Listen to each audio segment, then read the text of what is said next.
presentation, I'll cover some of the requirements for GMO-contained use facilities. This is quite a big and complex topic, so I'll only be able to give you a general overview here, but at the end of the presentation, I give you some links to resources where you can find more detail.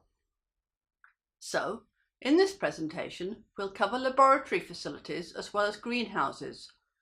Note that the information on greenhouses is also generally applicable to growth rooms. What I don't cover is large-scale contained use of microorganisms, which normally applies to fermenter volumes of over 10 litres.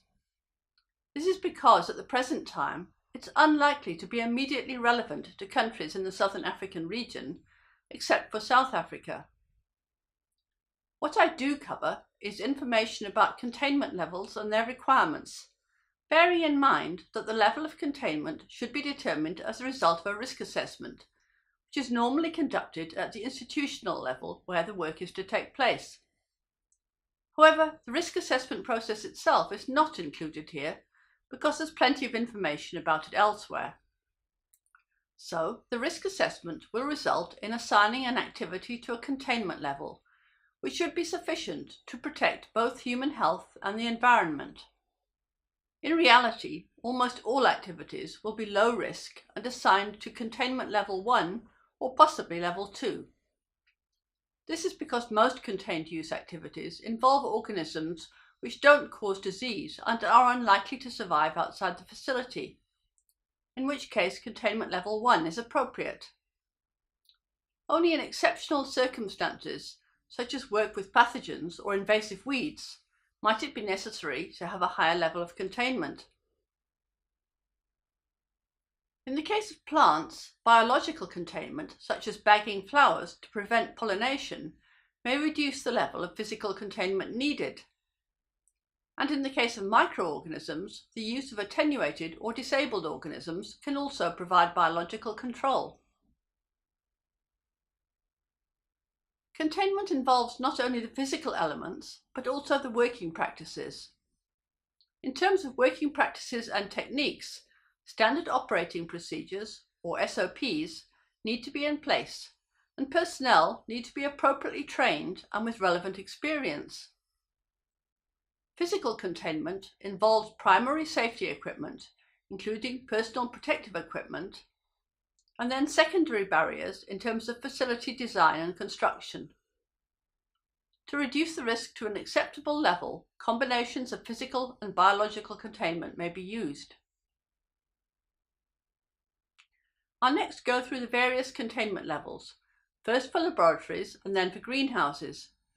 These are fairly standard requirements internationally, but each country would normally embed their own versions in their GMO regulations or guidelines. Starting with Laboratory Containment Level 1. This doesn't require any special lab design. However, bench surfaces should be waterproof, easily cleaned, and resistant to acids, alkalis, solvents, and disinfectants. There should be a wash hand basin in the lab. The lab doors should open outwards, and there should be an autoclave on the site, though not necessarily in the lab itself. There needs to be adequate storage for GMOs and proper containers for waste. Eye wash stations should be provided and disinfectants should be available. This just shows a typical lab that would be perfectly suitable for work at Containment Level 1 or even Level 2. In terms of lab practice at Containment Level 1, those working in the lab should be provided with lab coats and gloves, as well as eyewear protection for splashes and spills. There's also a requirement to wear closed-toe shoes. There's no need to restrict access to the lab, but the doors should be left shut when people are working. Workers should wash their hands after they remove their gloves and before they leave the lab. And there should be no eating, drinking, smoking, or applying cosmetics. The work should be carried out in a way that minimises splashes and aerosols. There should be no mouth pipetting, and sharps should be handled safely. The work surfaces should be decontaminated regularly, and biological waste should be decontaminated before disposal. Moving on to Containment Level 2, the lab design is essentially the same as Level 1, So there should be a biohazard sign on the door, similar to the one shown here. There shouldn't be any floor drains in the work area, and a laminar flow biological safety cabinet with a HEPA Class 2 filter should be available. In terms of lab practice and safety equipment, there now becomes a requirement to restrict access when work is carried out. In addition, any procedures that are likely to generate aerosols should be carried out in the biological safety cabinet.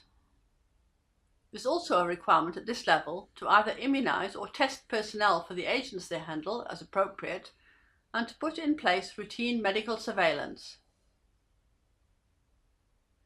The requirements for lab containment levels 3 and 4 are less likely to be relevant to you, but I will cover them briefly.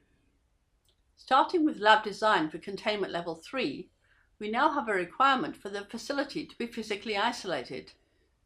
And in addition to the bench surfaces being waterproof and chemically resistant, this now also applies to the floor. The lab now needs to be sealable for fumigation, and there should be a ventilation system with a HEPA filter for extracted air. The ventilation needs to have an emergency power supply and alarm in case of power failures, and there also needs to be safety lighting in case of power failure. And finally, there needs to be an observation window and an intercom system. At this containment level, both doors and windows need to be kept closed while working. Emergency procedures need to be in place. Work surfaces should be decontaminated daily. All GMOs should be transported within the facility in closed containers, and all waste materials should be autoclaved or incinerated. Then at level 4, the lab needs to be maintained at negative pressure. There needs to be an airlock with interlocking doors to access the lab, and the walls and ceiling, as well as the bench and floor, need to be waterproof and chemical resistant. There also needs to be a Class 3 biological safety cabinet available. In addition, GMOs in all effluents need to be inactivated, and all procedures likely to generate aerosols need to be carried out in the Class 3 biosafety cabinet. Let's look next at issues that relate to greenhouse containment. As I said earlier, most of these also relate to growth rooms, although obviously the physical structure is different. We might ask, why work in a greenhouse at all, rather than going directly to the open field? Well, greenhouses provide a relatively high level of control and make it possible to test the performance of transformants under controlled conditions. They also allow for confidence in the GMO to be gained step by step before releasing into the open environment.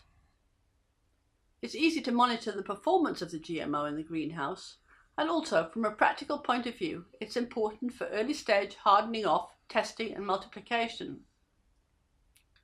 One type of GM plant that might remain in the greenhouse, depending on the risk assessment, is plants producing pharmaceuticals or vaccines, where commercial production could well be undertaken in a contained facility.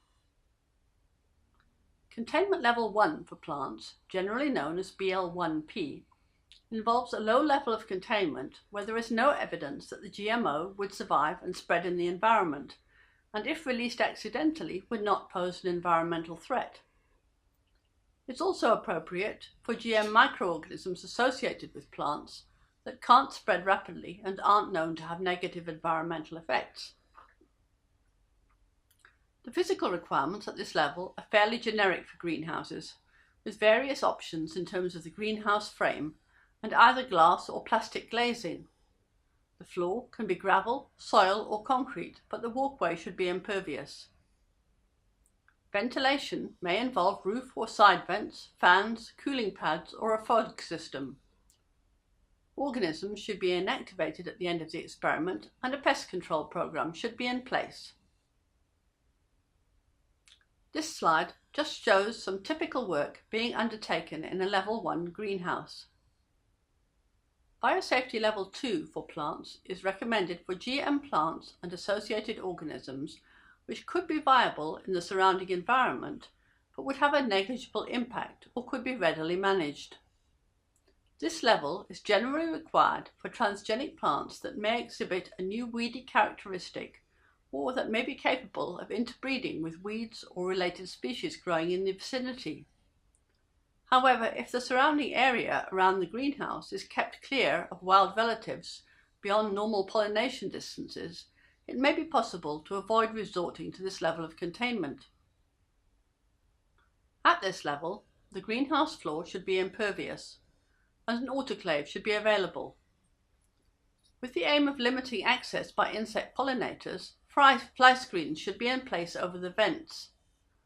Material moved in or out of the facility must be contained. Access to the greenhouse should be limited to the people directly involved, and records should be kept of all the experiments undertaken. Additionally, there should be signs that show what plants are in the greenhouse and who are the responsible people. This slide is just to show you the precautions to exclude insects, including caulking around the surface intrusions and mesh screens, as I mentioned before.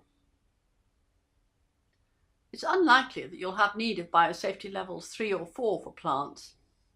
Level 3 is designed to prevent the accidental release of transgenic plants, plant pathogens or other organisms that have a recognized potential for significant detrimental impact on the environment.